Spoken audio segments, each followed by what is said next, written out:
आदमी कितना बोलता है, कितना बोलता है, कितना बोलता है, बाप रे बाप बोलते। और महिलाओं का तो कुछ नहीं मत। कहा जाता है ना, जहां दो महिला बैठी हो वहां शांति नहीं हो सकती। जाना कुछ ना कुछ, कुछ ना कुछ। ये तो मेरा सौभाग्य है। एक आदमी ने बोला, महाराज आप बड़े किस्मत वाले हैं। मैंने कहा क्यों? बोले दो महिलाएं शांत नहीं बैठती हैं, पहली बार इतनी सारी चुप बैठी गई हैं। ध्यान, नहीं तो महिलाएं कभी शांत होती नहीं। यहाँ की महिलाओं की बात नहीं कर रहा हूँ, बारामती वाली कर रहा हूँ। तुम्हारी बात तो अगले चतुर्मास में करूंगा, क्योंकि अभी मुझे यहाँ रहना है।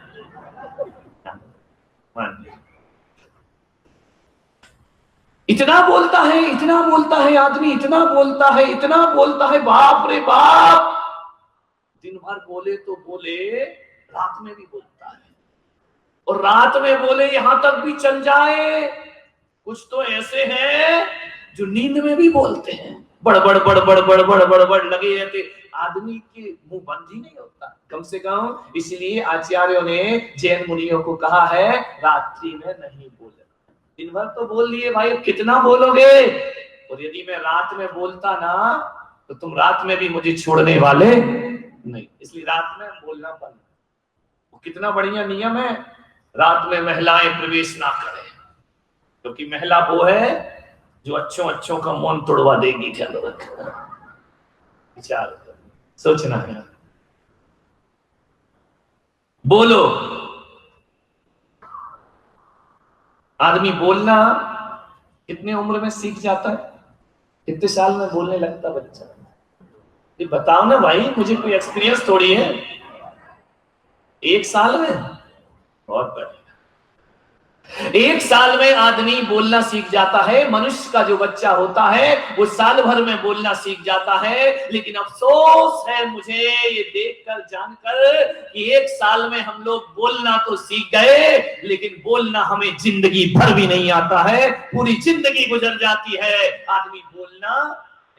बोलने को थोड़ी बोलना कहते हैं मान्यवर। ऐसे तो जानवर भी बोल लिया करता है, पशु भी बोल लिया करता है। एक वो बिल्ली है मेरे कमरे में रोज आती है, म्याऊं म्याऊं। मैं कहता नहीं आऊं। सुबह से आएगी, झांकेगी कमरे में, बिल्कुल व्हाइट है, भूरी भूरी गोरी गोरी सी। आएगी चुप मेरे कमरे में, अंदर नहीं आती, दरवाजे से झांकेगी। मैं लिख रहा हूँ, पढ़ रहा हूँ तो कहती मैं आऊं।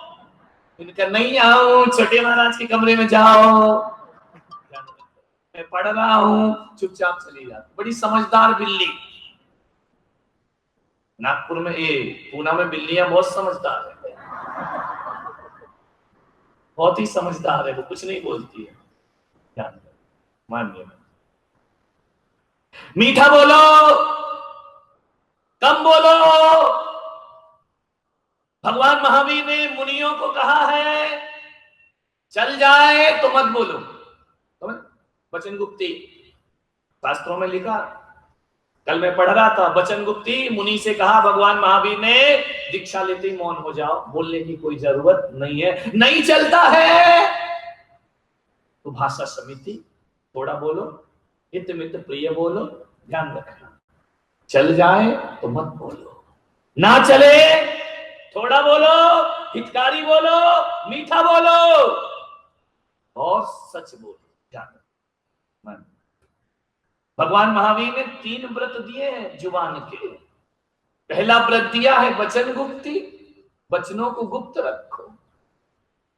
दूसरा दिया है भाषा समिति, और तीसरा दिया है सत्य महाव्रत, जो भी बोलो सच बोलो। ये महावीर का दर्शन है। एक एक इंद्रिय पे उन्होंने इतने व्रत और कानून लगा दिए हैं साधु के लिए। जीवन का कल्याण यदि करना है इन व्रतों का पालन करो। महावीर स्वामी नयन पथगामी भवतु मे। महावीर स्वामी नयन पथगामी भवतु। प्रथम तीर्थंकर ऋषभदेव भगवान की, भगवान महावीर स्वामी की, परम पूज्य गुरुदेव आचार्य श्री पुष्पदंत सागर जी महाराज की, अहिंसा परमो धर्म की।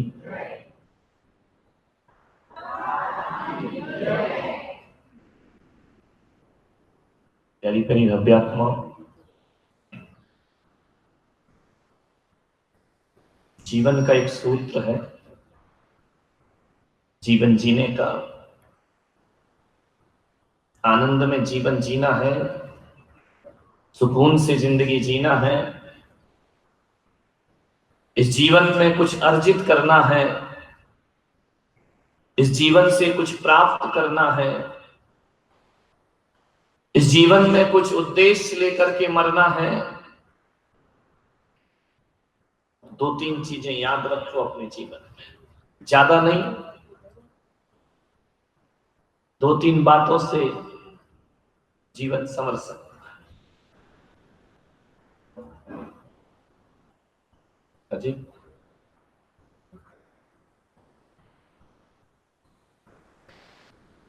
दो तीन बातें याद रखना। कहो वही जो सच्चा हो, करो वही जो अच्छा,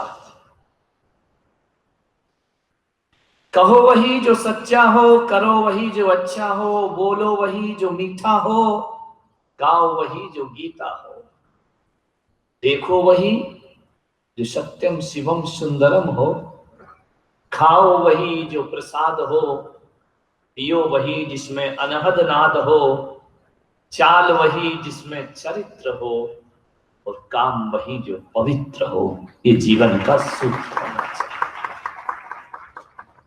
ऐसी चाल चलो जिसमें चरित्र झलकता हो, और ऐसा काम करो जिसमें पवित्रता दिखाई दिया करे। मान्यवर,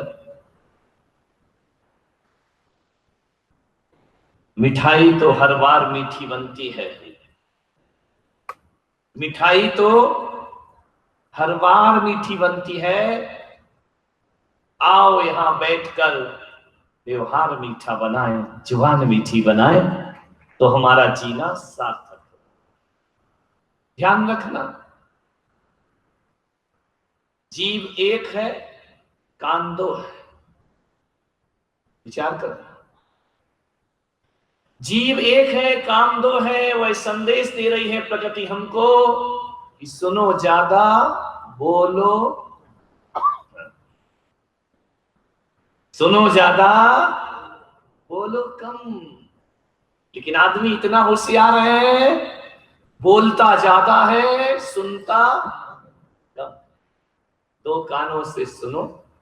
वैसे तो कहा जाता है कि महाराजों के प्रवचन इस कान से सुनो, इधर से निकालो। ध्यान रख, मान्यवर,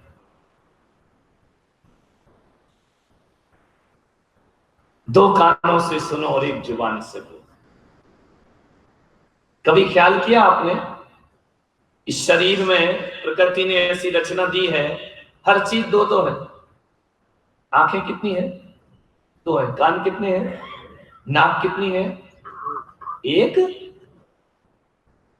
एक कर दोगे तो रामदेव बाबा का क्या होगा? दाया स्वर और बाया स्वर, इसका क्या होगा? है नासा छिद्र तो दो है ना। हाथ कितने हैं? पैर कितने हैं? हर चीज दो दो। किडनी कितनी है? दो है। लेकिन एक बात रखना, पूरे शरीर में हर इंद्री दो दो है, केवल एक रसना इंद्री जुबान है जो एक हुआ करती है। ध्यान रखना। लेकिन बड़े मजे की बात है, प्रकृति की इन व्यवस्थाओं को यदि हम देखें तो दो आंख हैं, काम कितने करती है? दोनों आंख काम कितना करती है? एक। दाई आंख भी देखती है और बाई आंख भी। कान दो है लेकिन काम कितना करते हैं? ये काम, एक कान क्या करता है? बोलो ना, नहीं दे रहा सुनाई। अभी ताई लगाने वाली है कान वाला भी। ध्यान रखना, ये कान क्या काम करता है? ये वाला इंद्री दो, काम एक। आंखें दो, काम एक। हाथ दो है, ये भी छूने का काम करता है और ये भी छूने का काम करता है।